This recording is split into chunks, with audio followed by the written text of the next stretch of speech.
திமுக ஆட்சி காலத்தில் 90% வாக்குறுதிகள் நிறைவேற்றப்பட்டதாகவும் அறிவிக்காத திட்டங்களும் செயல்படுத்தப்பட்டிருப்பதாகவும் முதலமைச்சர் மு க ஸ்டாலின் கூறியுள்ளார். சென்னை புளியந்தோப்பில் உள்ள ராதாகிருஷ்ணபுரம் மற்றும் சத்தியவாணி முத்துநகர் திட்டப்பகுதிகளில் நகர்ப்புற வாழ்விட மேம்பாட்டு வாரியம் சார்பில் 712 பயனாளிகளுக்கு புதுப்பிக்கப்பட்ட குடியிருப்புக்கான ஒதுக்கீட்டு ஆணைகளை வழங்கும் நிகழ்ச்சி நடைபெற்றது. இதற்காக அங்கு சென்ற முதலமைச்சர் மு க ஸ்டாலின் சாலையில் நடந்து சென்று பொதுமக்களை சந்தித்தார். அவருக்கு வழிநெடுகிலும் உற்சாக வரவேற்பு அளிக்கப்பட்டது.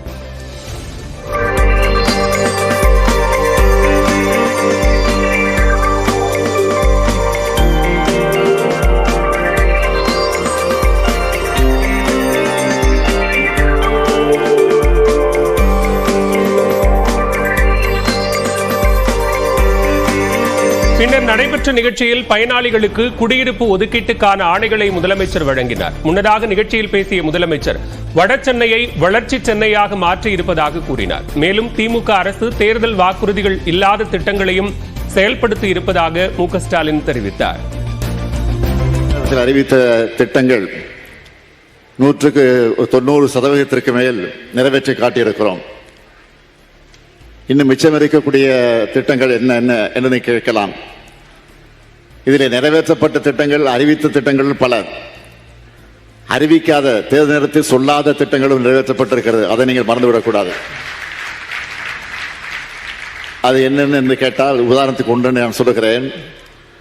புதுமை பெண் என்கிற திட்டம் தேர்தல் வாக்குறுதிகளை வழங்கப்படவில்லை. அனைத்து தரப்பினருக்குமான வளர்ச்சி திட்டங்களை செயல்படுத்தி வரும் திமுக அரசு மீது பொதுமக்களுக்கு அதிகப்படியான நம்பிக்கை இருப்பதாகவும் முதலமைச்சர் கூறினார்.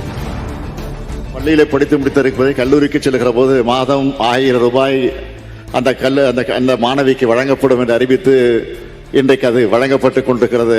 அதனால்தான் இன்றைக்கு இந்த மாணவிகளெல்லாம் என்னை பார்த்து அப்பா அப்பா அப்பா என்று அழைக்கக்கூடிய ஒரு உணர்ச்சிகரமான அது நிகழ்ச்சியான செய்தியை நீங்களும் பார்த்திருப்பீர்கள். இந்த நிகழ்ச்சிக்கு பின்னர் குடியிருப்புக்கான ஆணைகளை பெற்ற பயனாளிகளுக்கு அசைவ விருந்து அளிக்கப்பட்டது. முதலமைச்சர் மு க ஸ்டாலின் பயனாளிகளுக்கு பிரியாணி பரிமாறினார். மட்டன் பிரியாணி, சிக்கன் 65 அடங்கிய விருந்து வைக்கப்பட்டது.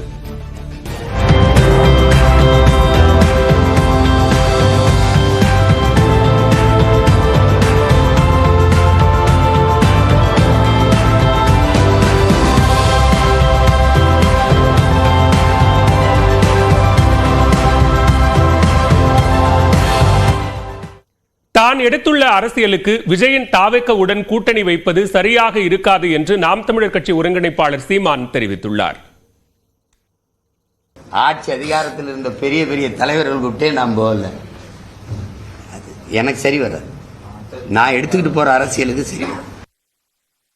ஆத்தூர் அருகே மனைவியின் நடத்தையில் சந்தேகப்பட்டு மனைவி மற்றும் 3 குழந்தைகளை கணவர் அரிவாளால் வெட்டிய நிலையில் 2 குழந்தைகள் பரிதாபமாக உயிரிழந்தனர். சேலம் மாவட்டம் ஆத்தூர் அருகே கிருஷ்ணாபுரம் காந்திநகர் பகுதியைச் சேர்ந்தவர் ஆட்டோ ஓட்டுநர் அசோக்குமார். இவரது மனைவி தவமணி விவசாய வேலை செய்து வந்தார். இவர்களுக்கு 13 வயதில் வித்யாதாரணி, 8 வயதில் அருள் பிரகாஷினி, 5 வயதில் அருண்குமார் என 3 குழந்தைகள் இருந்தனர். சொத்து தகராறு காரணமாக கடந்த சில ஆண்டுகளாக கணவன் மனைவி பிரிந்து வாழ்ந்து வந்துள்ளனர். இந்நிலையில் அவர்களின் வீட்டில் இருந்து அலறல் சத்தம் கேட்டுள்ளது. அக்கம் பக்கத்தினர் அங்கு சென்று பார்த்தபோது வீட்டிற்குள் தவமணி மற்றும் 3 குழந்தைகள் வெட்டுக்காயங்களுடன் இரத்த வெள்ளத்தில் கிடந்துள்ளனர். வீட்டு வாசலில் அசோக்குமாரும் தலையில் காயத்துடன் விழுந்து கிடந்துள்ளார். உடனடியாக அவர்களை மருத்துவமனைக்கு அழைத்துச் சென்றபோது குழந்தைகள் வித்யாதாரணி, அருண்குமார் ஆகியோர் ஏற்கனவே உயிரிழந்து விட்டதாக மருத்துவர்கள் தெரிவித்தனர்.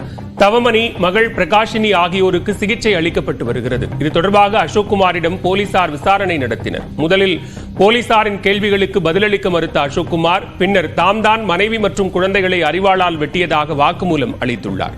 ஏற்கனவே அவர்கள் தங்கியிருந்த வீட்டை சொந்தம் கொண்டாடுவது தொடர்பாக தகராறு இருந்து வந்த நிலையில் மனைவியின் நடத்தையில் சந்தேகப்பட்டு வெட்டியதாக அவர் கூறியிருக்கிறார். தொடர்ந்து விசாரணை நடைபெற்று வருகிறது.